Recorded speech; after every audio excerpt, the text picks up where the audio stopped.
Dark Satellite Media.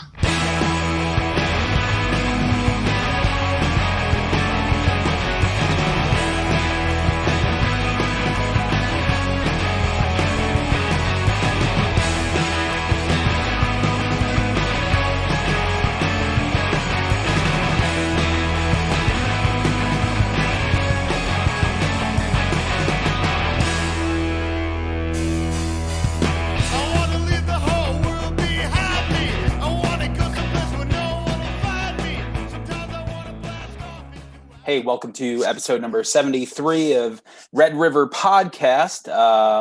In the beginning of the year, like I told everyone, I wanted to kind of do one of these once a month.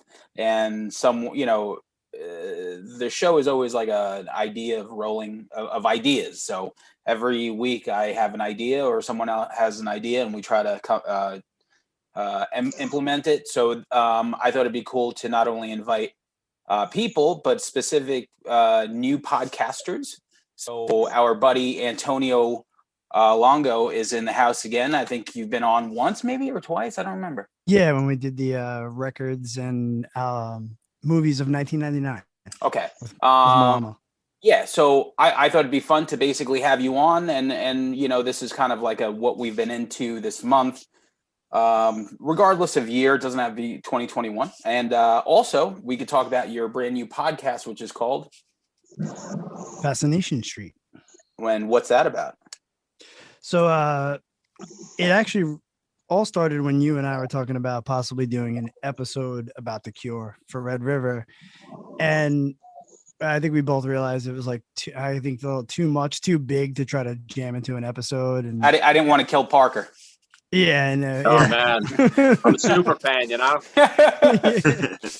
So I was like, you know what? Maybe I'll take this chance to start something up. I'll go down through every record, get different people on all the time, and cover all the albums. And then, with a name like Fascination Street and the concept, afterwards I could take it to another band or even another filmmaker and just cover entire bodies of work, with different people that are into those things. Okay. And who'd you have on so far? You, Sam. Yes. On number one. The second one I did a solo, and then I had our buddy Chris Enriquez on episode 3. That was a lot of fun. And I've got a few guests lined up, including Brian Langan, Holla. Yep. We'll be on an episode as well. Eddie Reyes. And then actually I got a guy I think he's in Australia, who I just know from like social media. That's like a big Cure fan that was like, I want to get on, mate. And I'm like, all right. Just lining people up. Is his name Paul Hogan? No, not Paul Hogan. All right. I don't know. Yahoo Serious? That's way better than mine. All right, cool. Yeah, so it's been fun so far. So good.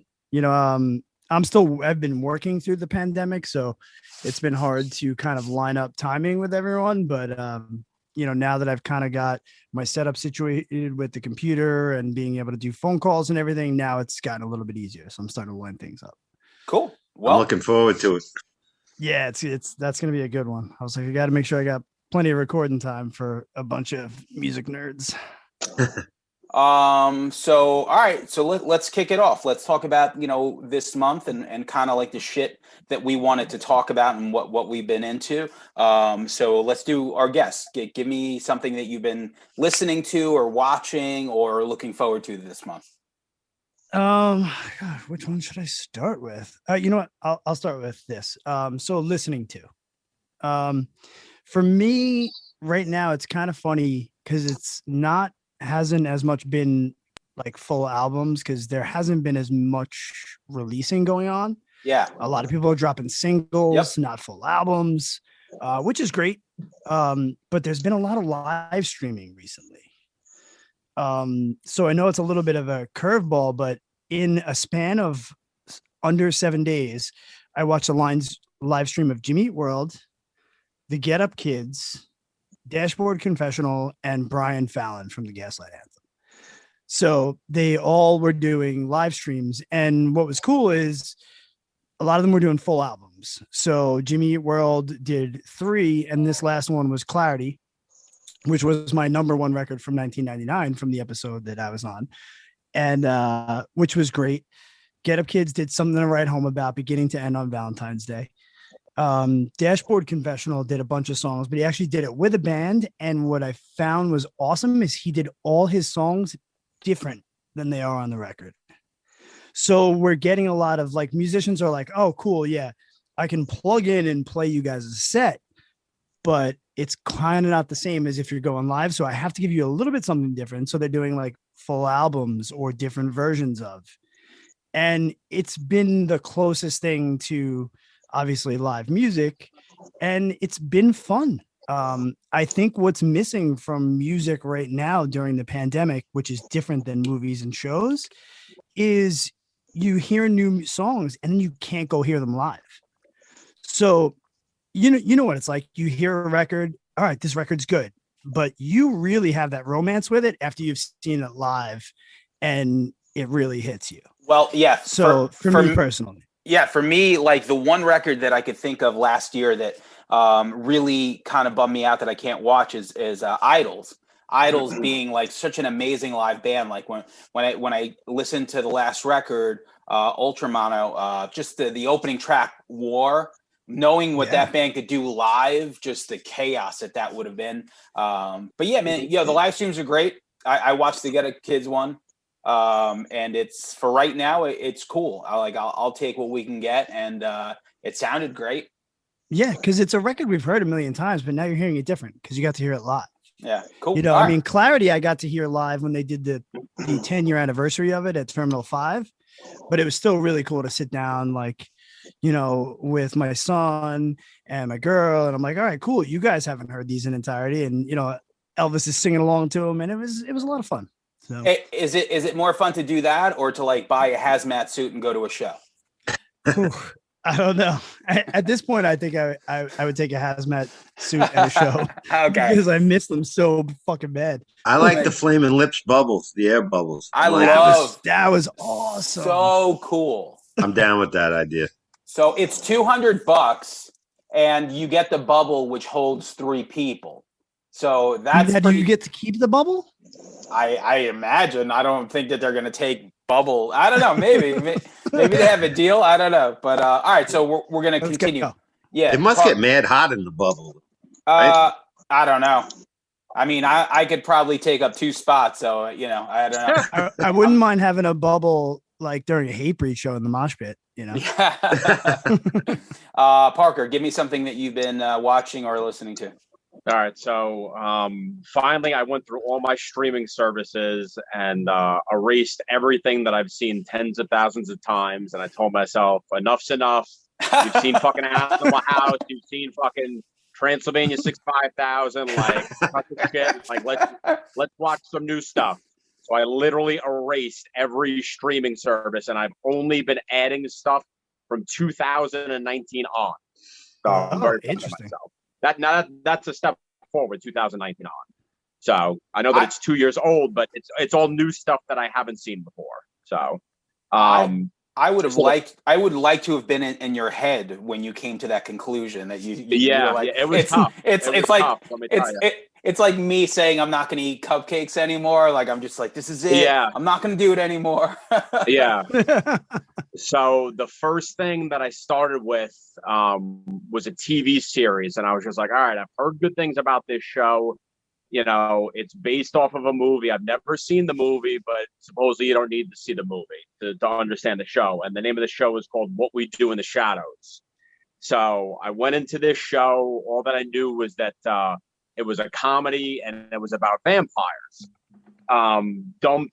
Jumped headfirst into this thing and just blew through 2 seasons in like a week, I think. It's very Spinal Tap-ish, like the comedic aspect, the way that it's shot. I mean, the amount of cameos in this thing is insane. I mean, there's not to talk about the people that are in it, but there's one scene where all the famous vampires of vampire movies are actually in one scene together, and how they fucking played it out was amazing. So I cannot promote this show enough. It's on Hulu. Well, it's streaming on Hulu. I think it's only on FX. Yep. But the third season's coming back, I think, in like a month or 6 weeks or something. Cool. Yeah, people love that. I saw the movie. I've never seen the show, but people really love the show. It's something that I should watch. So The movie was great too. yeah, the movie was great. Langan, give me something. Let's see here. I just finally signed up for HBO Max. So I've been blowing through some content with that. I finally saw the Class Action Park doc. Love it. So much fun. I went there a couple of times as a kid, and as a parent, I'm like, I can't believe my mother like took us there. Yeah. Your mom was too busy smoking cigarettes. That's why. Yeah, I don't know, man. It was crazy and stuff, and I forgot about so many things there. The only problem I had with the doc was it was a weird tonal shift there because it was very like, go lightly, hijinks, the kids, whatever, and then they kind of, and then it got dark. it got dark in a weird like no warning. Like I was just smiling ear to ear till I'm like, oh, okay. Which that's part of the story that needed to be told, but it was just a very jarring, like, juxtaposition with that. But overall, fantastic. It got really dark. Yeah, I remember watching that and thinking to myself, I loved Action Park, and I didn't really think anything wrong with it. But I remember like banging myself up, scraping my knee on the Alpine, like everything that they said. But I didn't really ever put two and two together. Like I didn't think anything of it. That was just what it was. Because when you're young, you don't have that fear, and you're invincible, and it's just fun or whatever. But now as a parent, I'm like, oh my God. Yeah. You didn't know your life was in danger. I would never take my child there. The documentary made me realize, like, I'm like, oh shit, I guess that was kind of weird and crazy but before that, I'm like, I love Action Park. That water slide with the spin, that first one that they just kind of slapped together, and the guy was like throwing dummies down it to see and they come apart like by the end of it, and then he's just offering teenagers, hey, who wants $100 to like go down it first? Yo, $100 back then. $100 back then was like 1,000 today. Like if you gave me $100 when I was like 8, I would have been like, that's a lot of bazooka. Forget about it. A lot of bazooka gum right there. Retirement money. Some Nintendo games. The lower tier ones like Metal Gear. Yeah. All right. So my first thing I'm going to mention is a show on Apple TV, and it's called Ted Lasso, and it's created by Jason Sudeikis and Bill Lawrence. Bill Lawrence, who created Scrubs. At first I'm watching the trailer, and it's about this coach from like some Midwest town, I forget, and he takes a job in like London to coach this soccer team, and I'm like, I don't know, but like Neil Rubenstein was like, oh my God, it's the best show of last year or whatever, so he praised it on the episode he was on, and I watched it, and 10 episodes, it was so good. I can't believe it's. When you talk about like PMA, it's a PMA show for sure. Positive mental attitude for those people who have no idea what I'm saying. It's really like where a lot of shows like Married with Children that I love, or You're the Worst, showcase like the worst person, the worst in people, and make it funny. Like this is just kind of like the opposite. And it's just Ted Lasso is the coach, and he's so aggressively optimistic that you want to kill him, but you can't help but love him. Fucking fantastic show. Can't recommend it more. Very good. Second season coming soon. So back to Antonio. Give me something that you're watching or listening to. All right. So watching. All right. So HBO Max is definitely killing it in my household right now. Yeah. Oh my God, so much content. Sometimes you spend 45 minutes clicking through like what to watch. Yep. Because you're like, oh, I'll put that on my list. I want to watch that. So that it's like ridiculous. Oh, and actually, what did I put on here from HBO Max? I'm like trying to remember what was on what streaming services. Actually,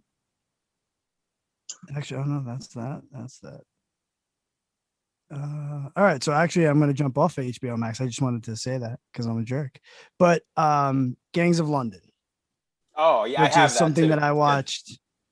Which is something that I watched because you were talking so highly about it that we jumped on, and I was contemplating on getting AMC Plus, and very worth it. It could be yeah, because because it has Shutter and it has exactly. the I was already Sun. paying for Shutter, Yeah, and it so has the I was like, Sundance cancel Channel. Shutter, cancel Shutter and get that, and I'm only paying a few bucks more, and I'm getting so much more content. You're getting 4 channels. Only downside to it is I don't love the layout. Sometimes it's like I just want to see what's like Shutter stuff, and it's like kind of hard to bounce around their layout, but super killer. So Gangs of London was definitely one of those shows that I started and I was like, I just want to do cocaine and stay up until it's done. So you did. Because no, I didn't. But man, what a fucking show. I mean, so I know you briefly touched on our previous episodes, but it was kind of nice to see crime families not be in New York. You know what I mean? Like we're seeing every mob movie, every like, or it takes place in like, it's gangs in South Central LA. So this was like not only giving me different scenery, but man, the writing was fantastic. The acting was phenomenal. I mean, no shortage of money was spent on this because the visuals were fantastic. The action was great. I love falling in love with characters that are people you should not like in real life. Sure. And when I tell you, it's like this family that is going through what they're going through without giving away too much, and the son kind of having to take over. You're sympathizing with these people and you're like, well, they're really scumbags, but you got me. I love these people, and that's what makes a great show. So that has definitely been one of the highlights from a show standpoint for me. Cool. Yeah. What I love about that show is Gareth Evans, who did the Raid 1 and 2, which we all love. He made that show. Or I think he like directed a few episodes, but he has a lot to do with that. And the show is exactly what it is. It's Gangs of London. So it's like all these like different ethnicities that live in London and basically their crime empire and how they all intersect when, one of them, when the guy at the top gets taken out. So, which happens, you can see it in the trailer. It's like, the guy at the top gets taken out. And then from there, like that's the story. It's like when you take the head, like everything that kind of falls apart. So great show. AMC Plus, can't recommend it more. Parker, give me something. All right. Back to Hulu. I watched this thing called Rent-A-Pal. Oh, I want to see that. Yeah, very good. So it pretty much roped me in because it involves a fucking video store, VCRs, and fucking like online fucking like dating service. I was like, all right, this is going to be a lot of fun. So it's about this guy that lives with his grandmother in the basement. What a surprise. And, tries to find love. He keeps setting up all these online dates and you got to go through this video store. Funny. It's like a video dating service. So one time that he's in there, he happens to glance at like the dollar bin, which if anybody remembers the dollar bin at like, mom and pop stores or even Blockbuster, they had a tape called Rent-A-Pal. And funny enough, Will Wheaton plays the pal.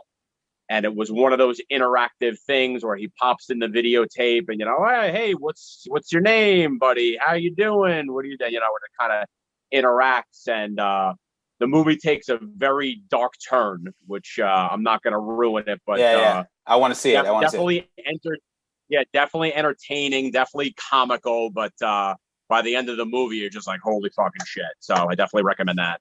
I love Hulu. I've been meaning to watch that. I love Will Wheaton. I'll never forget him pulling a leech out of his dick and Stand By Me. Oh my God. Nice. And he will always be the Toy Soldiers, man. Come on. Yeah, that's it. We got to do a deep dive on Toy Soldiers one day for sure. I'm in. And every time he popped up in The Big Bang Theory, it was hilarious. I don't know if anyone watched Big Bang Theory, but he was in it. Sorry. He was in it through the whole thing just as an in and out character and like, nonchalantly knocking on himself as like, yeah, I was in Star Trek, but hilarious. Anytime he was on, it was like so good. Very cool. Langan, give me something. I got to shout out something that came out yesterday. Was it yesterday or the week before? Conway the Machine. Oh yeah, If It Bleeds, It Can Be Killed album. Big Ghost. Yes. Yep. And Conway. Yep. Uh, it's it's so good. Straight goon shit. It's there's a track on it called "Kill All Rats." It's the darkest hip hop beat I've ever heard in my life. It's ridiculous. Like you Love always dark say, hip if hop. it don't make you want to like rob someone, like Yeah. I was listening to it in the supermarket in my headphones. If I would have had to like knock an old lady over and grab her, couldn't be able to help myself. I'm And hoping. if I played this for the judge, he'd be like, "All right, you're Yeah. out. Nah, get it." I'm hoping you didn't pay for those groceries then. But it's the whole album is so good that whole scene is on fire. Like Love the it. last Yeah, couple. I like Big Ghost, man. He does a lot of good work. So all right, so I got a movie that I've been waiting forever to watch, and I watched it as soon as I had an opportunity to do so. I talked to this person's publicist, the director, Steve Kazansky from Astron 6. They said they're going to give us 15, 20 minutes with him. I'm like, I'll take it. I don't give a shit. So Psycho Gore, man, fucking loved it. Really, really cool. Like, man, what could I say? This dude made Father's Day, which was pretty bugged out.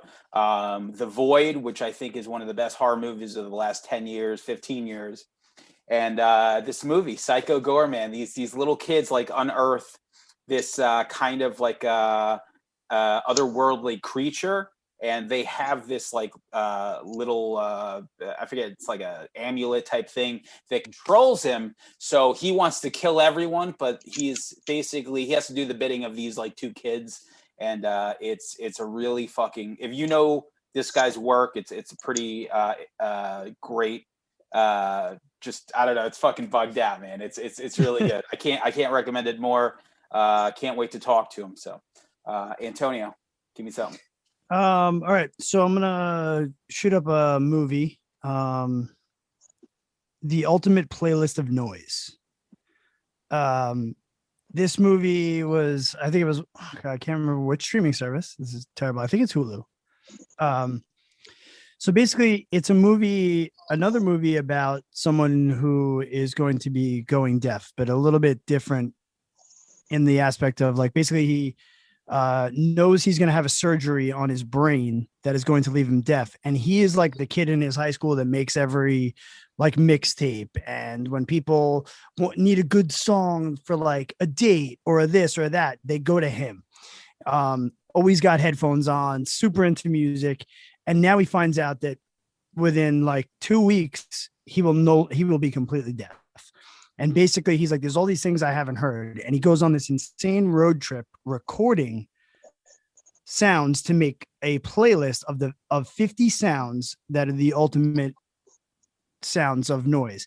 Now, as a music lover, it's like one of my biggest nightmares is losing my hearing. So this movie was just so well done, hit all those spots. There's a little bit of like, the teenage romance thing in there, but not really over the top and cheesy. But this movie, fantastic. Can't recommend it enough. A very different look on things, and perfect for, guys like us that just always listening to something, and just the thought of like, all right, 2 weeks from now, sound goes out. That's a bummer. Yeah. Yeah. I got a great movie nonetheless. Okay. Yeah. I got to check that out. Hulu kills it, man. Hulu's got great content. So Parker, give me something. All right, jump into Amazon. This movie called The Vivarium I watched with Jesse Eisenberg. That was my number 6. Well, that was my number 6 movie of last year.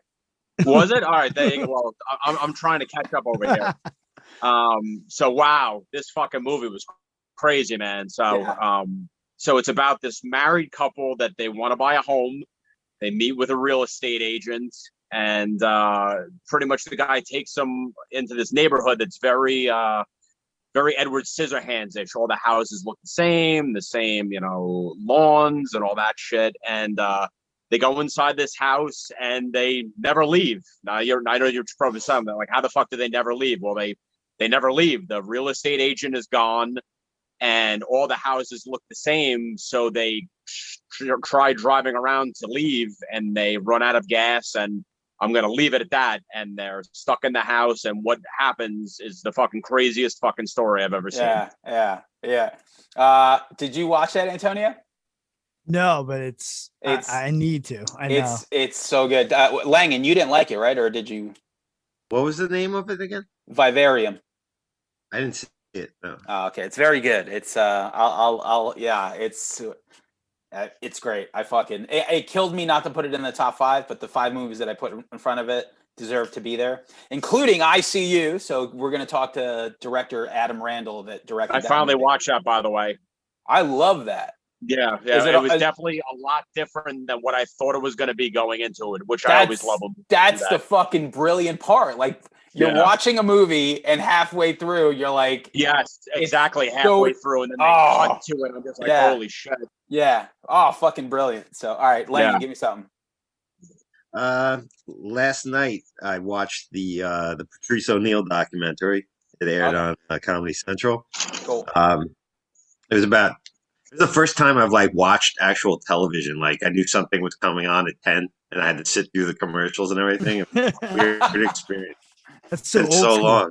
Yeah, but very old school. I love Patrice ONeill. He's one of the best comics of all time. Original. I wish to God he was alive in today's era, because he did not give a fuck about anything. But it's a great doc. It's a retrospective of his whole career, how he came up, interviews with his mom and his girlfriend, and of course, like Bill Burr, Rich Voss, Jim Norton, that whole crew, that tough crowd crew, which I've been watching like old ones of on YouTube like crazy lately, because those never get old. But anyway, it's a great documentary. I would have liked to seen it without the commercials, the 2-hour runtime on the network television. It's probably like an hour and 20 minutes, you'd figure. But if you're a fan of Patrice ONeill, which you should be, I'm sure it's on demand now.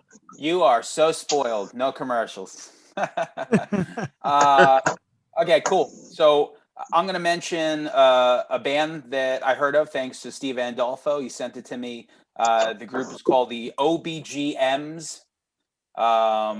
Really cool group. The music is kind of like Nirvana, which to me, that's when I first heard it, like the new record. That's what I thought of, and I'll read a quote from one of the guys. It's like, this is rock music that hits differently. It's Kurt Cobain shit. It's Jimi Hendrix shit. It's Steve Jobs of this rock shit.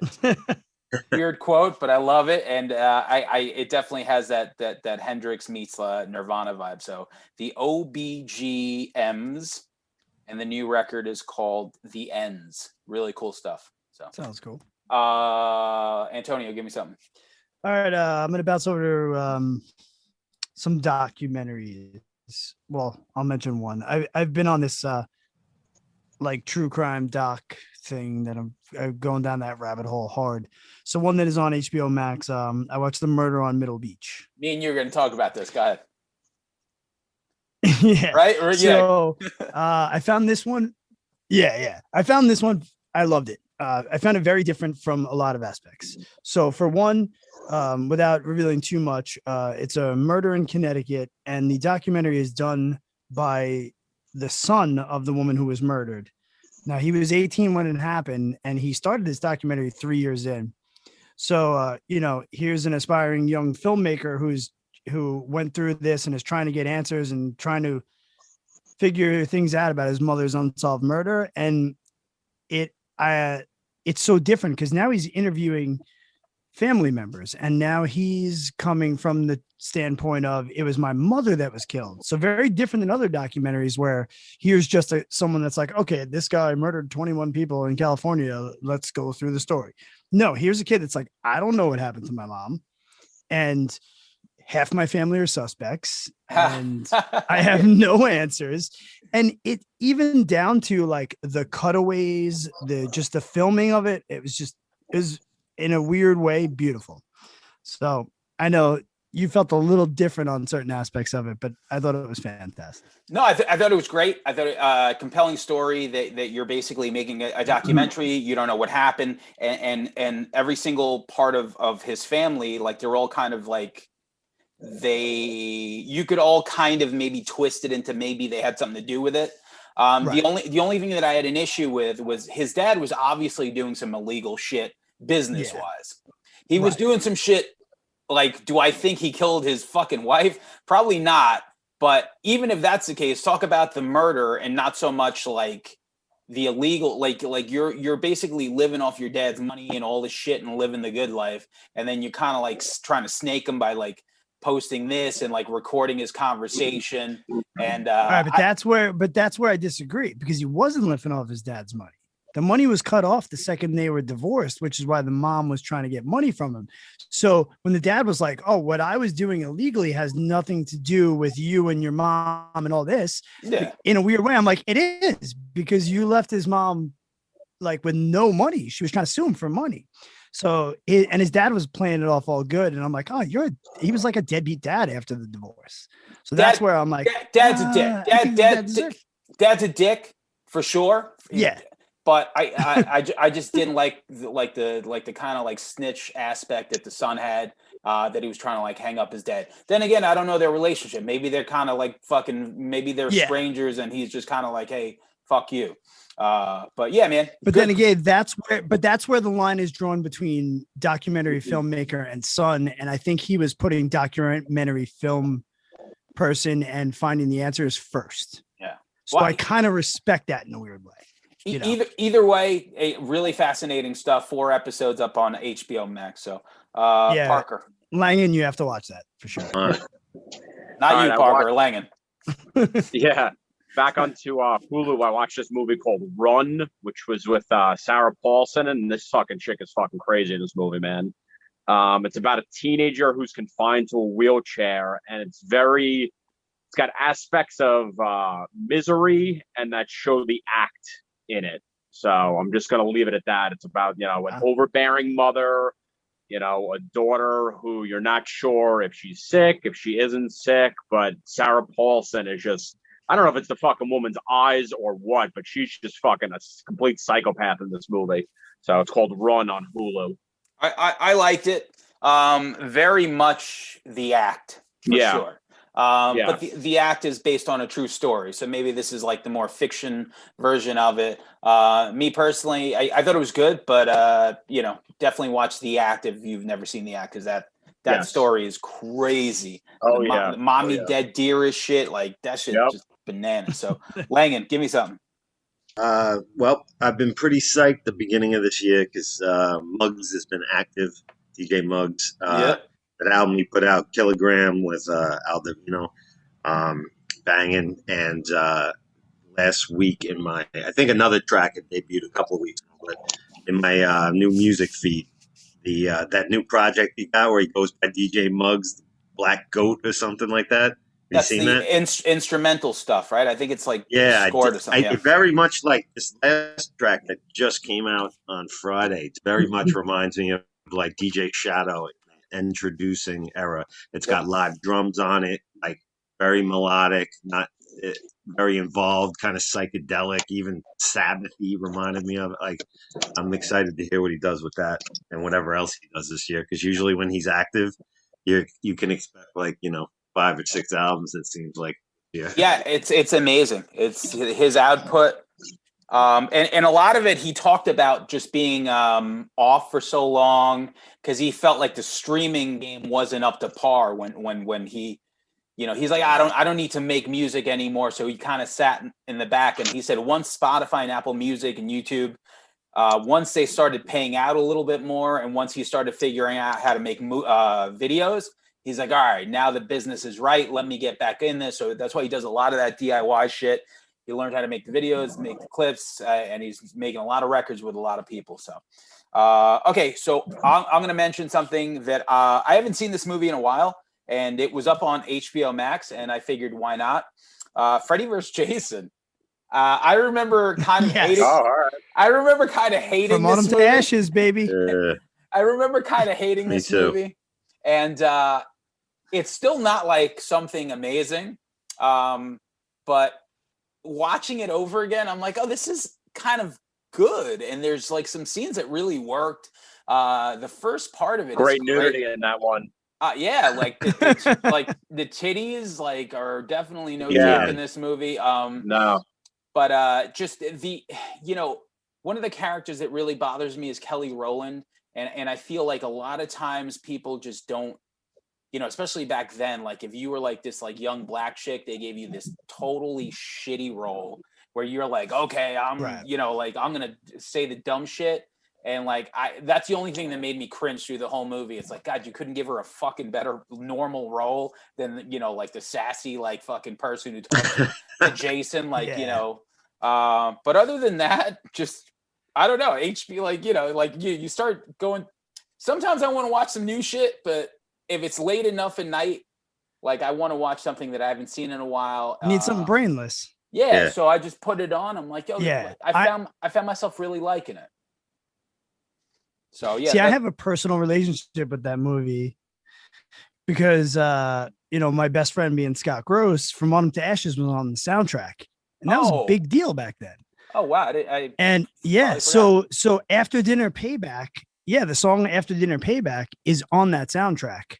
So when it was coming out, me, Scott, and Smalley and a bunch of us went to the movies to see it. And it was like, we were like, oh, holy shit. Like I know the song's not in the movie, but still you're on the soundtrack. So cool. Here's, two great horror franchises that I adore smashed into a movie.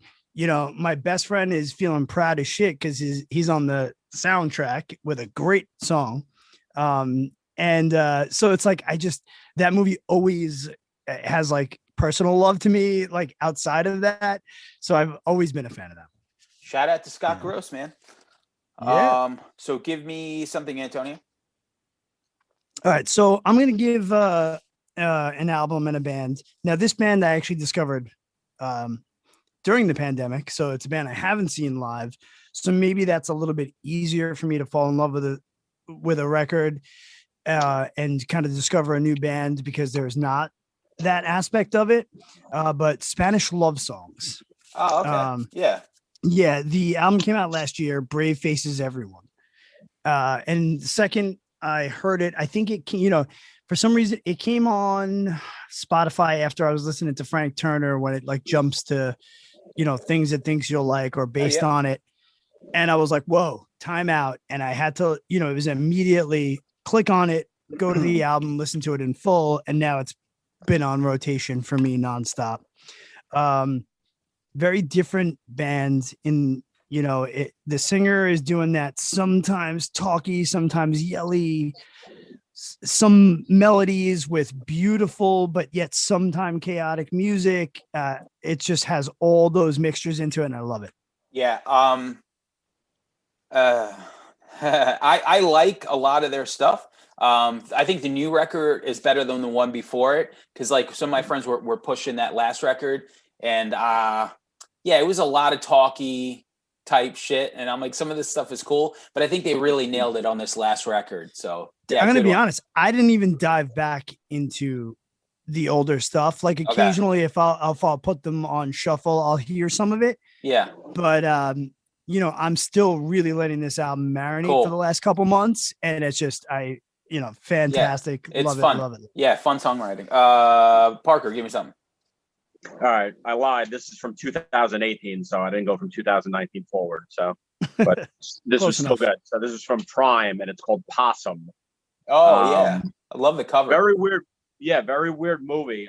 So it's about a puppeteer who returns back to his childhood home to, I guess, confront his stepfather, and really weird. Like the opening credits were very like 70s horror. Like I love the intro. The soundtrack, the sound effects was the best part about the whole movie, I thought. But it was just a really fucking like dark. I guess the best way to describe it is like a dark and dirty movie, not like sexual, but just I don't know. It was just really how they filmed it. It really fucking got to me. Really fucking creepy. No penetration. No, unfortunately. Just dry humping. I mean, it was called Possum, so maybe a little bestiality. Yeah, I don't want to fuck a possum though. But yeah, so the trailer looked great, and I know it got a lot of props. So yeah, I know I saw it up on Prime, so we'll look out for it. Langan, give me something. I got to actually. I'm gonna shit on something actually. Yes. Yeah. Drop a gem on him. Crime scene, vanishing at the Cecil Hotel on Netflix. Oh yeah, I didn't watch that. Awful. First of all, like there's a trend with some of these true crime limited series, especially with Netflix, that really could be 2 episodes and they're pulling that thing into 4. Or they definitely repeated the same thing over and over again in that doc. Yeah, and like I found it with that. I thought the Night Stalker. I thought that could have been shorter. I did like that one though. That I thought it was okay, but enough of the cops, man. Too much cops. Fuck the police. But I just but this vanishing at the Cecil. The story of the girl that was in the elevator acting suspiciously. If you don't know it, you probably saw that video. Yeah. Online, but and then basically going into all these web sleuths and what their theory, people that don't know anybody directly involved, or like the mental history of this girl, or and blame somebody else for it. Just really awful. People that don't, they look at things on the internet and they think they figured it all out, and they end up like really ruining one guy's life and stuff like that. But yeah, I didn't know there were that many like internet sleuth losers out there. To be honest with you, I had no clue about like those guys. So I found that fascinating. Don't fuck with cats. I was like, yo, you guys need a life. Like, what the fuck? And the don't fuck with cats people like got it done. But now I think like I don't know, like these were some really horrible people. It's very similar to, and just to tie it in, I saw that Britney Spears thing that everybody was talking about on Hulu. That it's up on Hulu right now. I want to watch that. It's part of a New York Times Presents series or something like that. But these people that think like Britney's sending them messages like cryptically through their Instagram, and like you don't know any of these people. You don't know like anything directly. So Britney has a QAnon. Pretty much like girls that started a podcast that would just dissected her Instagram. And like kind of figured out it's like Under the Silver Lake. Why is that movie so fucking relevant? Where like the girl had some. She's clearly, first of all, growing up in your formative years in like the public eye like that does a lot to people. You know what I mean? So she lost it a bit, and her dad took over control of her things, which any parent would do. And then she eventually feels like, I can get out of this and stuff. But it's a lot of people involving themselves in something where you don't know anybody directly. Just you follow them on Instagram and you think you know them personally. But anyway, shout out to Britney Spears. Yeah. Shout out to Kevin Federline. Yo, he's a hero. Yeah, man. Yo, he did what? He did it for the fellas, man. All right, so I'm going to mention something on Amazon Prime, which I love. I watched it a while ago when I rented it. One of my favorite bands is Pedro the Lion. I think Dave Bazan is a great songwriter.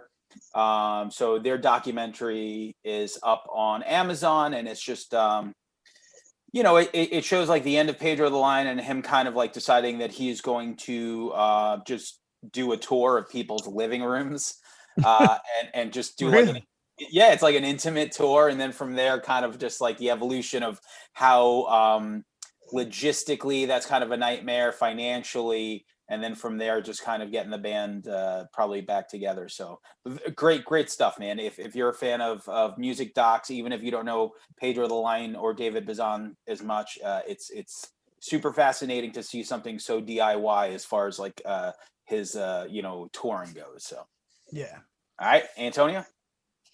All right. So I know this has been talked about already, and I need to make it an apology to Parker. This is something. No, this is something that Parker has been talking about since day one that I ignored. Cobra Kai, man. There we go. I never watched any of it. And you mofos talked about it so much that finally Melissa and I sat down, and what I think we finished the 3 seasons in like 4 days. Wow. If I didn't have to go to work, we probably would have just sat and cranked through it, man. Yeah. Oh my God. The nostalgia, the fucking 80s songs, I loved it. I'm shocked YouTube let it go and it got into the hands of Netflix. I mean, that's yeah. I was like, how did you? I mean, it was like, oh my God, my childhood rolled into one. The fact that they have the rights to break away and show you clips from all the movies, like it's dead in the water. So you take something like YouTube, where people just associate YouTube as being this free channel. You know, like that's what it is. It's just mentally, you're like, okay, well, YouTube, I'm paying for Netflix, I'm paying for Amazon, I'm paying for Hulu. YouTube's always been free. I can go watch a fucking video. So when they announce, it's like, all right, well, now YouTube Red, and you have to pay for it. And the only thing on here is this show called Cobra Kai. And it was almost like having like the best baseball player on your shitty team, you know, and then he's going to get traded. And you got to bring up the Mets. Thanks. It's like having Mackie Sasser on like the Rangers or some shit. I love that name. Yeah. But cool. But yeah, I loved it, man. I'm so glad I finally turned it on. I can't wait for a season 4. I'm like, when is this coming out? Yeah. You know, and it's funny because tied to the Mets, but like every time I'd go to a Mets game and what's his name? Oh, now I'm brain farting. From Karate Kid is always at Mets games. Ralph Macchio? Yeah. Macchio is like a big Mets fan. And he's like always there, and they got to show him on the thing, and they show clips from Karate Kid, and it's like, oh, look, Met fans, you can at least be happy about this. You know, the Karate Kid's here. he was in beer league with Artie Lang, so shout out to that. This is true. Parker, give me something. All right, back onto Hulu. I watched this thing called They Come Knocking. And it's part of that. I forget what the name of the series is called, but it was very sci-fi, this movie. So it's about a husband who loses his wife to cancer, takes his kids on a road trip, and then he starts running into like supernatural entities. And funny enough, let's tie this into Cobra Kai and Karate Kid. Teen Witch actually plays his wife, who was in Karate Kid Part 3. So that worked out very nicely. Look at that. But it was very, very Twilight Zone, very Tales from the Dark Side. I mean, it was about like an hour and 15 minutes. And it was worth a watch. I probably wouldn't go back and check it out again, but wasn't for what it was pretty entertaining. And Teen Witch is on HBO Max, so go watch that. Yeah. Fucking top that. Langan. Just started watching this show. It's a few years old, but Vikings on Amazon. It was on the History Channel. Oh, Vikings. Oh, Vikings. Oh, yeah. Okay. Basically, Game of Thrones-esque, if you like that kind of era. I love that era. I love Lord of the Rings. I love all that kind of shit. You know how I feel about that era. You're not going to like any Sam, of this. I'm going to buy you a sword.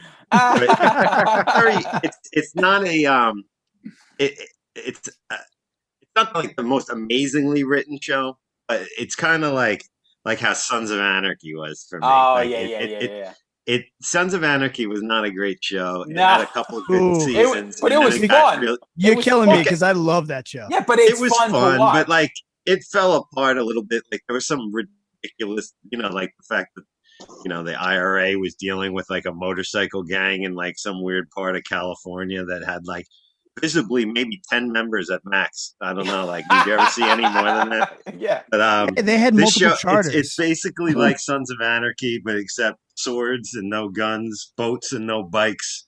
The lead guy reminds me a little bit of like Jackson in a way, but he's but if you like stuff of that era, I do. Battle axes, Vikings, all that shit, and it's fun. And I'm like 2 seasons deep into it.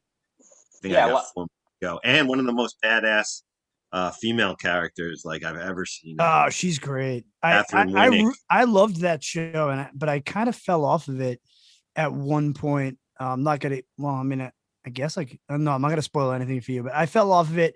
I need to hop back on and finish it out. I think I got like a season and a half to finish, but it's a visually stunning show too. Just beautiful show. Yeah. She rocks. Catherine Winnick is amazing. We actually got her. I don't know if it was her actual start, but very early in her career, she was in that fucking horrible movie that some people seem to like, Satan's Little Helper. That's me. Bothers me. Yeah, but she was in it. I didn't That was her realize she was in start. that actually. I She love was that the movie. sister. She was the sister. Oh, wow. Parker, you don't like that movie? I never saw that actually. Yeah, You I were- just- Really? I saw the Trash, cover. yo. I Trash. think you like. Yeah, I'm gonna do a bonus mention since we're on Sons of Anarchy. I always used to say the show Banshee on Cinemax was like Sons of Anarchy, where love it's so over the top ridiculous, like nothing, like it's just the most unrealistic thing you'll ever see. It's basically softcore porn with killing.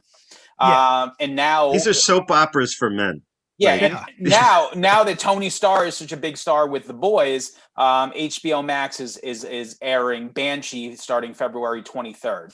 So look out for that. 4 seasons. The first 3 are great. The 4th one's garbage. I also got to Correct. mention Sons of Anarchy. In addition to the IRA plot, the other ridiculous, the most ridiculous part was this great surgeon that this girl was supposedly this important surgeon and she's going to get involved with this guy. I mean, Big biker. he's very. Well, she loved him in high school, so Fuck out of here. She's like she's a hand like this important surgeon or something like that. She's Well, yeah, done with that guy. but let's also She be ain't going out honest. with it. She's barely a 6. I mean, come on. Oh. The Northern California 6. and he's at least a 9.5. So Yeah. Right, Right. exactly. Wait a minute. Total Wait, beefcake. let me jump in for Sons of Anarchy for a minute now because I watched it like last week actually. I really? love now- that show. That's so my now you that's got- one of my favorite shows of all So time. now you got Shocker. Is it like I just want to talk about how many horror people are in this show. So you got the guy from Shocker as the as the skinhead. You got the fucking Satan guy from the first Power as the mayor. yes. Mhm. You got fucking Danny Trejo Machete, obviously, as the fucking man. split thing. And then you got fucking RoboCop directing and starring an episode. So I thought that was pretty cool going back and watching that. That was my 2 cents. Thank you. No, show is packed. And the Arkin guy from Halloween H2O. Oh, yes. Alan Arkin. There you go. Zobel. Yes. all right, Oh, so yeah. my mention is another Justin Benson and Aaron Moorhead movie that came out this year called Synchronic. So it's kind of like a time loop movie. It's just these 2 paramedics keep coming across these dead bodies of people, and the deaths just don't make sense, and the shit that they find at the crime scene doesn't make sense. Then they realize that it's some sort of synthetic drug that fucks with your pineal gland that transports you to I don't know. It's just somewhere in time for like 7 minutes or whatever the amount of time is, and then from there the movie just goes on. So, did I think it could have been better? Yes. At the end of the day, I've been waiting for this movie for over a year. But it's if you're a sucker for time loop movies, this is great. And they did what did they do, Langan? Like Spring, Endless. What's that? Yeah, like Benson and Moorhead did like the movie Spring, The Endless, and Resolution. I just saw the movie you're speaking of too, man. It was a cool premise. There was cool a couple of spots. First of all, yo, I had a big problem with what he did to that dog, yo. Yeah. Did not like that. He tried it out with the dog. Oh no, I'm staying Had away a from problem with then. that. But yeah, a couple little things like that. But like, a couple of spots in the execution of the story they could have tightened up. A very cool premise though. Yeah. So Synchronic, check it out. Antonio, give me something. All right, here's a movie on HBO Max that actually is going to be leaving HBO Max soon. So with new movies, it seems that they're going to be leaving them on for a short time, almost like how stuff is in theaters. Oh yeah. 21 Bridges with Chadwick Boseman, who played Black Panther. So I know this is not a Marvel Cinematic Universe group, but this movie I've actually been waiting for a while because they were playing the trailer during a lot of the end of the Marvel movies, but then it was slotted to hit right before the pandemic, and then it just obviously there was no theaters open, and then Chadwick passes away from cancer. And so finally I was like, oh my God, it's up on HBO Max. I got to watch this. So this is, he plays a cop who's notorious for hunting down cop killers because his father was killed by a cop. and it takes place in the city, in New York City. And, some shit goes down, and to basically hunt these guys down, he makes them shut down all 21 bridges in and out of Manhattan to hunt these killers down. I like that. That sounds like a cool premise. Great premise. And, a lot of great action. It's kind of a heist that goes wrong and cops get involved. And now, his character's got to, hunt down cop killers, and the pressure that's on him from the other cops. Really good movie, shot really well. Like, it's like one night in New York City, so very cool, good scenes. And it was kind of sad watching it though, because how much weight he lost, because he didn't really tell anyone he had cancer and he was sick. And I'm looking at him in this movie and I'm like, man, in the last Marvel movie, he was like jacked, and now he's like really skinny. So it was kind of creepy in that sense, but great movie. I think the 28th it comes off HBO Max. So if you're interested, definitely check it out soon. I'm gonna watch that this week. Karen's away, till I don't know, Monday maybe. So I know you dig heist movies and stuff like that. So cool. Parker, anything? My last thing was on Netflix. I forget if it's Devil All the Time or Devil All the Time. It's one or other of those, and pretty good cast. It's Robert Pattinson. It was I forget the actor's name. The guy that plays Pennywise is in it, and it takes place in Ohio. And it's just about this family that just has rough times through the town, and the whole town's after them. And it's very, I don't want to say it's very Tarantino, how like the story aligned, but it kind of is like that. Like it's 2 hours, and the characters and the stories they all cross paths. And for however long it was, it definitely kept me entertained. You say Tarantino, I just think N-bombs and feet. Yeah, well, I guess I should say like the way that it was, the storylines get crossed and the characters, they start at the beginning, the stories jump a little bit. Okay, awesome. Langan, do you have? Did they rewrite history? Yeah, I like that part too. Langan. Langdon. Let's got that. I used to get that a lot. I was psyched just recently. Gorgira dropped another single finally. They dropped one last year called Another World, and this one called Born for One Thing, I believe, just came out. So their whole album comes out April 30th. Super excited for this. I think you can lock this in. This is the Langan 5-star lock of the week. This is going to be the biggest metal album of the year. I think they haven't made a record since 2016, and they're one of the biggest metal bands that a lot of people agree on. They kind of dabble. There's elements of thrash. There's elements of death, progressive. There's all kinds of stuff in there. The lyrics are real forward-thinking, environmentally conscious. They're going to unify the metal belt this year. There's too many subgenres. Yeah. Everyone's going to be behind this. It comes out April 30th, and it's going to be killer because these 2 tracks are lots of groove, great shit. So will it make your top of 2021 at the end of the year? So let's we'll see. Yeah. Dark Throne's going to get in there. Dark Throne just finished theirs, but at least Gorgira finally April 30th. This thing comes out. I think it's going to be called Fortitude. Yeah, I think there's a song on there about paper straws that I'm looking forward to. Yeah, they're taking over the Voivod mantle over there in France for sure. I can't think of many other metal bands from France, There's a couple. Alcest. There's been a pretty good scene, like different. You don't have to flex on me. I just said some shit. You know how? Listen, man. I'm gonna drop that knowledge. Yeah. All right. I got to mention, and I know Parker knows.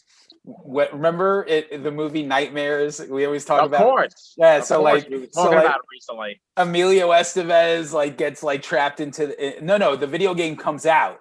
Yes. Okay. So that's what Oculus is. So Karen and I bought this Oculus virtual reality goggle set, and you put this shit on, and it's fucking bugged out, man. Like, it's one of those times where you feel like the future is here.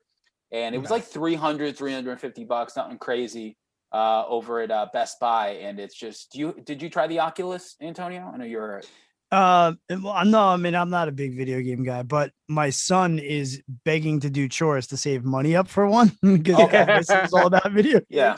I'm like, and now he's like, I got $35. I'm almost there, Dad. I'm like, you know, it's beyond. It's not like video games because I don't give a shit about video games. It's kind of like, man, it's just this. You put the goggles on and you're on another planet. You could be like jumping. Fucking lawnmower man over here.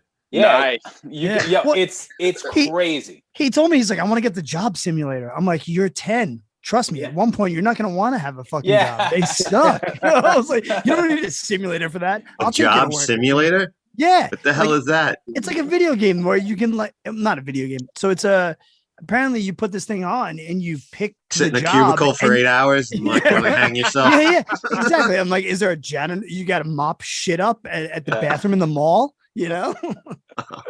Wow. Well, Oculus is awesome. Beat Saber, all these things are just like what I didn't really give a shit, and she bought it and came home with it one day, and I was like, fuck it. I put it on and it's like, okay, this is really cool. So if anyone ever gets a chance, definitely try it. So Antonio, that's some ball of shit, bro. I know. What do you got left? I still, you know what? It's something that hasn't been mentioned on here yet. A podcast I've been listening to. Cool. So this is someone not new to quote unquote radio, but new to podcasting. Someone that I'm a big fan of, Jason Ellis. So Jason Ellis is a former pro skateboarder who is now for more than a decade had a really successful show on Sirius satellite radio. And recently was fired because I think the pandemic, I mean, everybody was trying to save money, and I think satellite radio was one of the first things to go for people, not to mention the fact that, to be honest with you, I think the world of podcasting has made people definitely less and less interested. And between Spotify and podcasts, I feel like Sirius, the only thing they have is Howard Stern at this point. And it's, barely. Yeah, barely that. So I haven't subscribed to it in a long time, but now he's back in podcast format. So he's doing free episodes every Wednesday, a solo episode once a week, and then he has a Patreon where you can get more shows. So basically, he's trying to figure out a way to get the radio show into the podcast world, and he's doing great so far. It was really good to hear it again. Now I don't have to be there to hear it live like radio. So if I'm not driving at 3:00 in the afternoon when it was going on, it doesn't matter. When I wake up on Wednesday, I can pop it open on Spotify or Apple or anything and listen to it.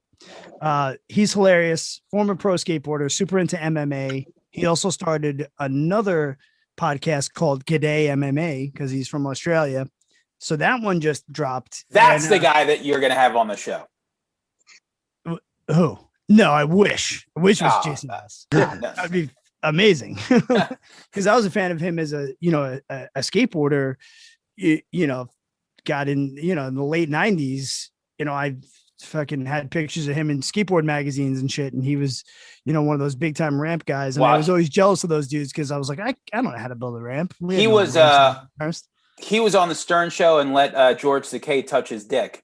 Yes, and then he tried to figure out how many M&Ms he could put in the foreskin. Yes, you're right. Yeah, he did. How many M&Ms he could put in his foreskin? You're right. Yeah. Yeah. So him and Sal. So he's out there in the podcast world. For those of you who have not, just want to laugh and just want some off the wall shit.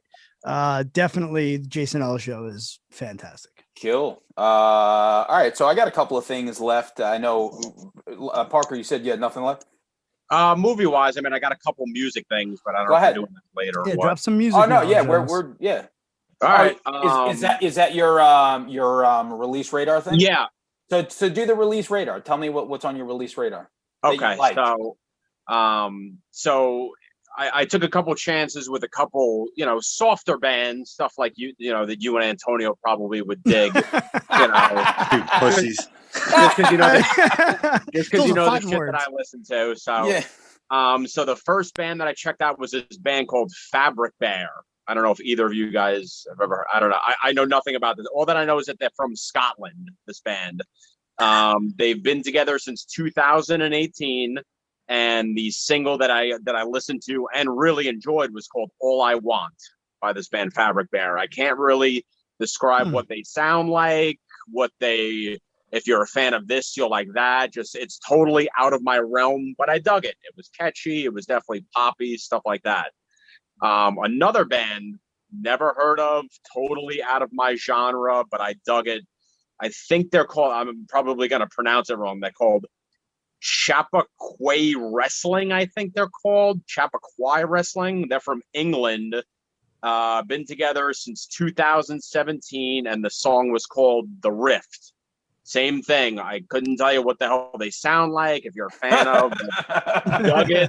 It was good. It was poppy. You just typed up wrestling, and that came up. And that was it. That was it. Exactly. So those were the two lighter bands. So now I always love, giving Long Island bands like, a shout out on the show. So this band called Sanction, which is a hardcore band. They've been together since about 2017, 2018. They just released an album called With Blood. And it's what you would think out of Long Island. It's, kind of like Incendiary. So it's a lot of sing-alongs, a lot of breakdowns, definitely not sounding anything like those two previous bands, like I said.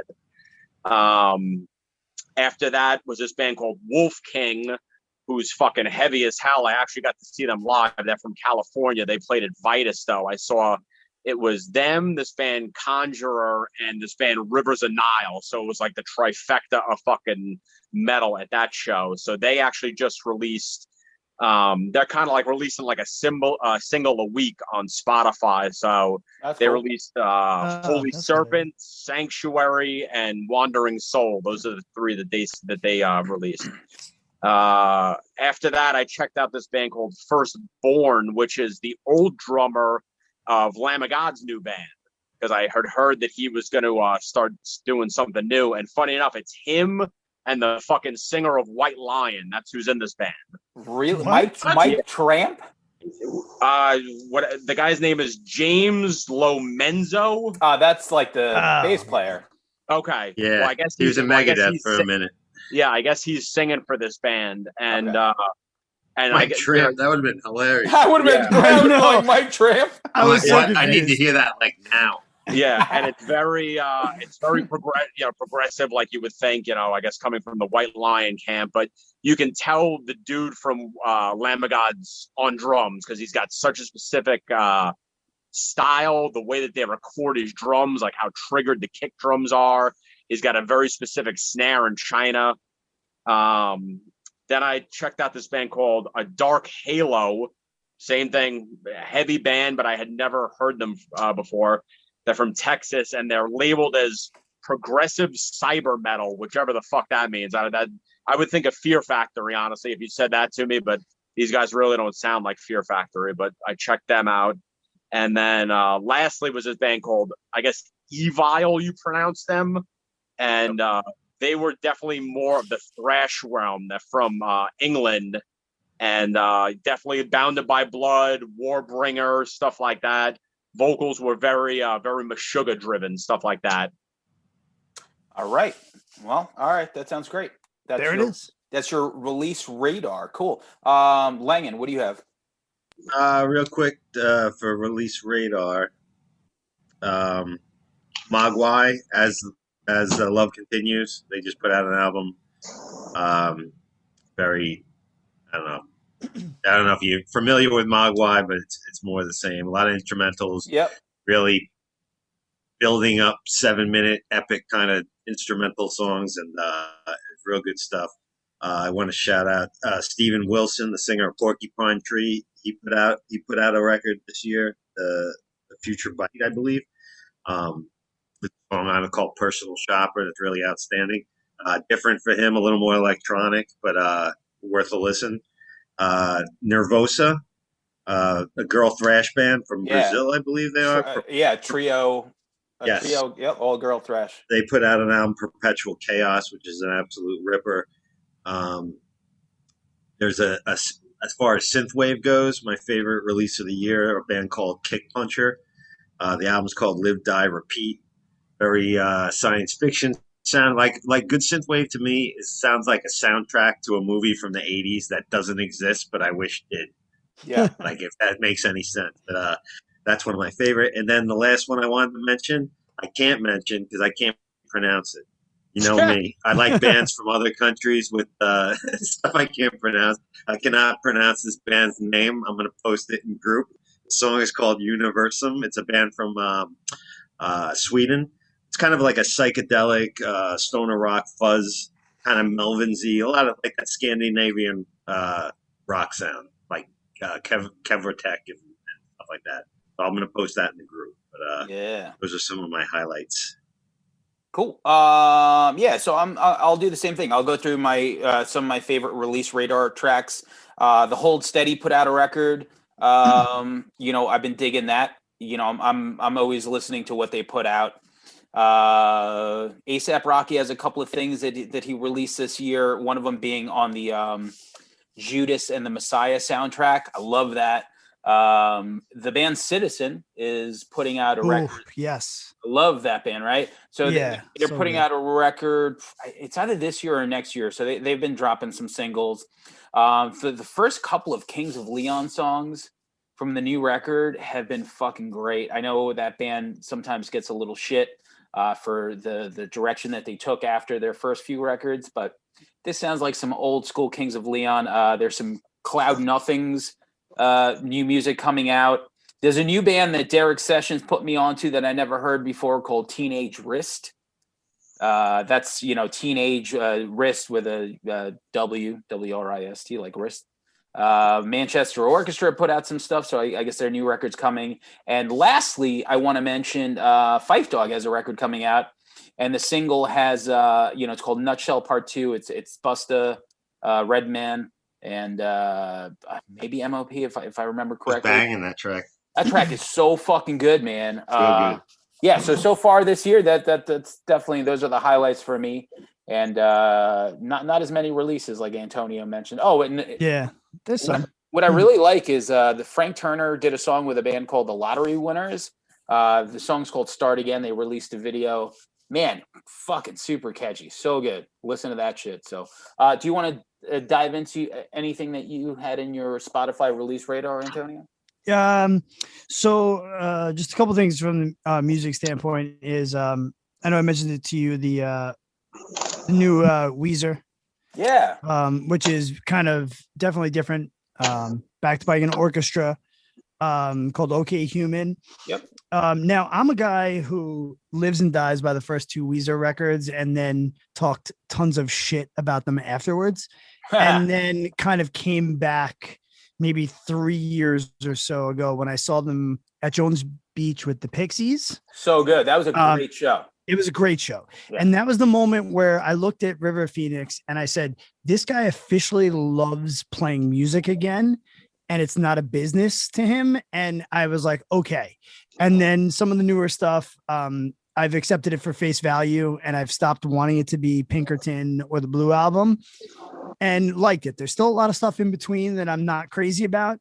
And this was definitely a step out for him. It was him paying homage to, you know, pet sounds and some other things that he's super into. And I think it's fucking great. And the fact that shortly after this in May, we're getting followed up with Van Weezer. Yeah. Which is the super first few singles. Yeah, the first few singles off so Van good. Weezer are great. Yeah. I mean, and you know, so, you know, we're getting this strange kind of different, very melodic driven and, you know, orchestra Weezer album. And then we're going to get hammered with a bunch of sick guitar leads and stuff. So looking forward to that. Yeah. Cool. And then recently discovered a new band, a band called Beach Bunny that dropped a record called Honeymoon. This was it's female fronted, and this girl was doing music basically in her bedroom, I think, with like a drum machine and an electric guitar, and eventually pieced together a band, got a producer, and dropped some stuff. It's very like kind of Left Coast-esque.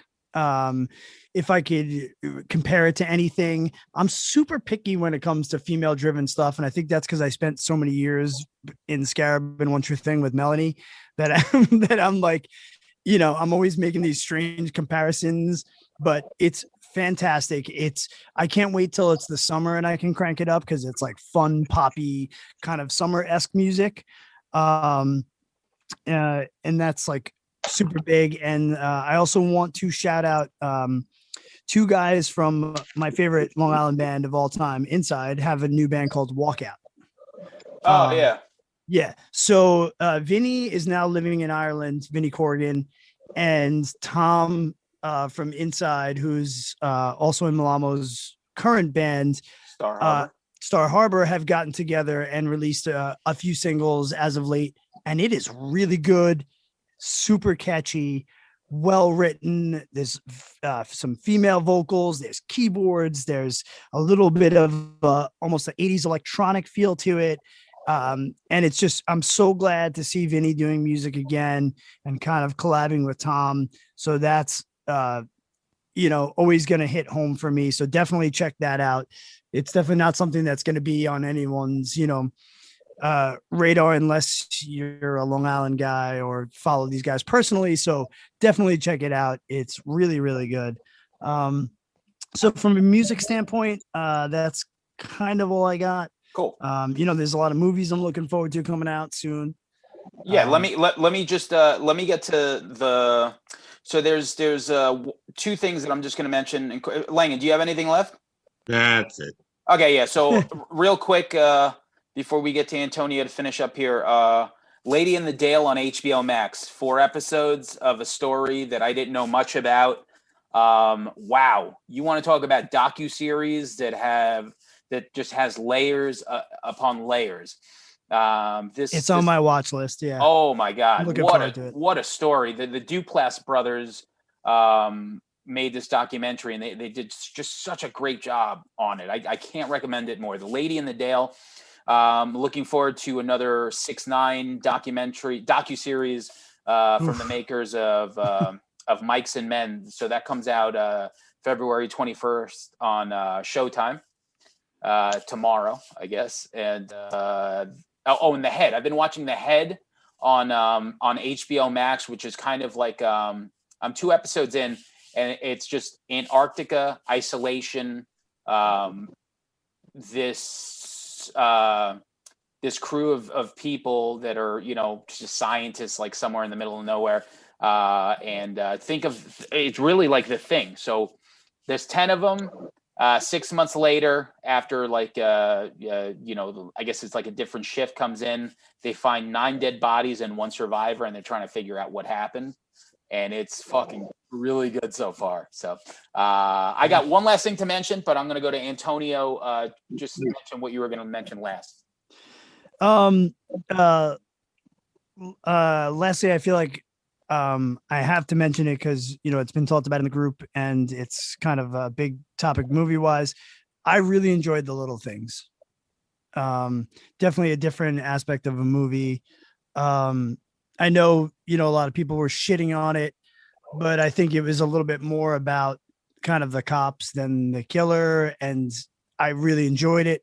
I wasn't bored at all. I thought the performances were great.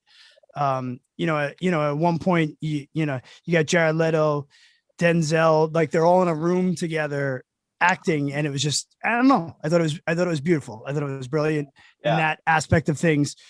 We really, really enjoyed it. Different style of movie. I'm glad you didn't give me the same serial killer movie because that gets played out. So kudos for like really taking that to a different story level. So I just, I know it's getting shit on a lot, but I definitely dug it. Did you watch that, Langan or Parker? No, it's on my list. So all right, so I'm not gonna spoil it, but I was trying to. It's very much so. Like when it reminded me of like Once Upon a Time in Hollywood. Okay, where I went in thinking I was gonna get like Charles Manson, and I ended up getting like a different story, and that's what it is. It is a serial killer movie. There are cops and stuff like that. It's just you'll see that it's just. It's from a different angle. I mean, it's like they didn't give me the Bone Collector or Seven or what I mean, like, and that's fine. But like the director made that decision, and it was a brave decision, or to be like, okay, this is this is where I'm going because we've already seen 1,000 serial killer movies and Exactly. you know, cat and mouse things. So on that, unfortunately, some people aren't going to be too, you know, like Karen hated it. But once I embraced the movie, I was like, okay, this is cool. So definitely check it out. Yeah. And then movies I'm looking forward to, Chaos Walking with Tom Holland. I don't know if anyone's seen that trailer yet. It's kind of a sci-fi movie, and it definitely seems to be one of the more original storylines that have been coming out. And even I've never seen anything like it. So it's very strange, like where all the men on this planet, their thoughts are now being heard by everyone, and you can't hide anything. Wow. And a spaceship basically crashes, and one person lives, which is Daisy Ridley, from the last few Star Wars movies. And now she's crashed on this planet, and there are no females on the planet. And there's all this it just seems like a really crazy, Sounds like a terrible place. Sausage right? party. I know. Yeah, no chicks on the planet, and every guy says what he's thinking. Sausage out of his planet. mind. Yeah. Yeah. And then they're like, "Oh, hello, lady," but it looks really good. Check out the trailer. Nobody with Bob Odenkirk. I'm a huge Bob Odenkirk fan. Best. I mean, for me, Better Call Saul is better than Breaking Bad. Absolutely. And, I have that argument all day, every day with anyone who wants to have it. And this is basically him, I think, picking up the mantle of old guy action stars. Looks like it's going to be fucking fantastic. So I'm all in on that one for sure. Which is why the next season of Better Call Saul was delayed between COVID and this movie. I think when it comes out, it's going to be like almost a year and a half in between seasons. So I'm looking forward to that. And then last thing real fast, because someone had the balls to do it. Thank you, Lion. I've got a shit on a movie, and I know you guys don't talk about superhero movies all the time, but Wonder Woman 1984 was the worst goddamn film I've ever seen. What was so bad about it? Because everyone it was like a universal hatred. Oh my God. Because I'm a big comic book guy. I'm definitely on the Marvel side of Marvel DC thing. The DC films for me just always lose continuity. They're cheesy. They change all the time. There's all this weird stuff. But Wonder Woman was like, the first one was their best film that they did in this new world of things. And now finally new movies are going to be on TV, and Christmas Day it's coming out. And this film didn't have a real bad guy for a superhero movie. It had the cheesiest CGI I've ever seen in my life.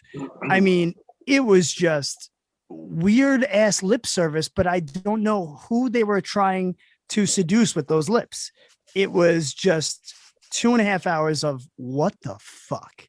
Don't waste your time if you're a superhero movie kind of person. And it's again DC like swinging really hard and missing. It was terrible. Wait, so DC is Marvel? No. DC is different than Marvel, but they have their own line of movies, and I'm a Marvel guy. Marvel DC guy. films. And DC is Wonder Woman. Yeah, it's like Wonder Woman, Batman, Superman, Aquaman, Gotcha. all that stuff. They did the Justice League movies, and they've changed Batman 4,000 times.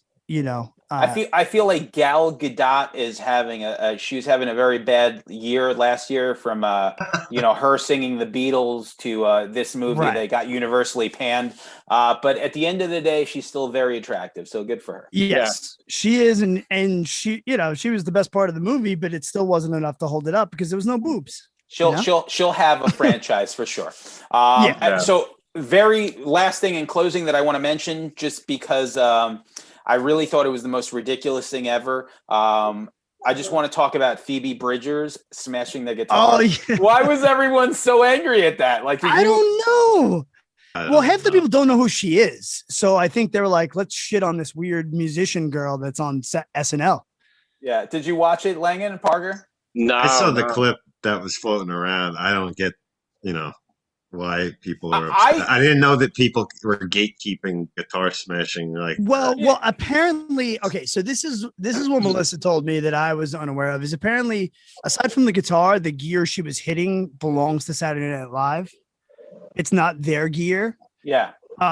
And so I'm like, so we're all upset that this network television NBC had some amps broken. I'm like, line damaged. Yeah, I'm like, fuck out of here. Who cares? And guess what? Like, yo, kudos to her, because exactly what she wanted to happen happened. Everybody is saying her name, then everybody's going to check out her music. So I'm like, oh, more power to you, girl. I've been a fan of hers for years. Yeah, I don't really love her solo records, but her song Kyoto made it to like my best of last year because I think it's a great song. As far as the record, it's just a little too mellow for my taste. So Parker will love it. Yeah, Parker. Definitely. Now that he's into mellow shit. now that we've spoken into your algorithm. But she did release a record with Connor Oberst, Better Oblivion Community Center, which was like one of my favorite records of the last 2 years. And good for her. Like I watched the performance and I thought it was cool. And I genuinely would never have looked at it and thought anything of it other than like, man, that guitar is just really not wanting to smash. Yes. Everyone just kind of I don't know. It's like, I think it's maybe if you're not a fan, it's easy for you to kind of criticize something. But as a fan of hers, I'm looking at it going like, oh, wow, good for her. She's on fucking Saturday Night Live with Dan Levy or Levy, whatever. You know, these two kind of like underdogs, you know, in this really big position, you know, them with the show Schitt's Creek that finally, you know, got this traction once they got to Netflix, and well, good for them. I just wanted to mention that. I was like, is she the new Sinead O'Connor, where everyone was flipped out about her ripping up the Pope's picture back in the day, you know? And I'm like, are we just like SNL wasn't upset? They didn't like ban her like they did with Sinead or Fear or who else got the Replacements got banned from them. I think it was just who's that old guy, David Crosby. He was like, tweeting. Oh yeah, he's like this like angry old man on Twitter. He's always complaining about shit, and he's the least talented one of these Phil's national. It was like he wrote. He had a free ride with those guys, those powerhouse talent. He was like, what did he write on Twitter? He's like, you know, a guitar is to be respected. You know, this is how people make a living. And I was just like, man. I'm like, motherfucker, Jimi Hendrix lit a guitar on fire, and that guy fucking changed how people play guitar. So shut up. I wanted to give him a big FOH for his fucking 80-year-old fucking ass, you know. So and who watches SNL every Saturday anyway? Yeah, that was a good episode. Actually, no, that the episode before it was good. But cool, man. Yo, glad to do this once a month. You know, I don't know who the next podcaster is going to be for March, but we will talk about whatever we've been into. Word up. Yeah. Thanks for having me on, guys. It was just fun to fucking talk and hang out with you guys. Fascination Street. Next up is what? Adam Randall? No, next up is Stu Bangers. So right. Yes. Hip hop producer Stu Bangers, you know. Yeah, you guys got me all up on that, dude. Thank you. Yeah. So we'll talk. So Fascination Street's my podcast. Check it out. Gotta set a date. Yeah. I'll hit you up after we're done recording here. And then, you know, I'm sure Sam will be on again later in it because it's going to take a while to get through all these Cure records as we're waiting for the new Cure album. Yeah. You know, that I'm hoping. Actually, the Cure just changed something on their website. Their bio at the end of it says, and then ... So I'm hoping pretty soon we're going to hear when that album is dropping and the new Robert Smith solo record. So that's something that is recorded and I'm waiting for because he never dropped a solo record in 40 years. So now's the time. Cool. Yo, so thanks. And I will talk to everyone. I'll put this up Monday. All right, cool. Later, boys. Later. Bye. Peace.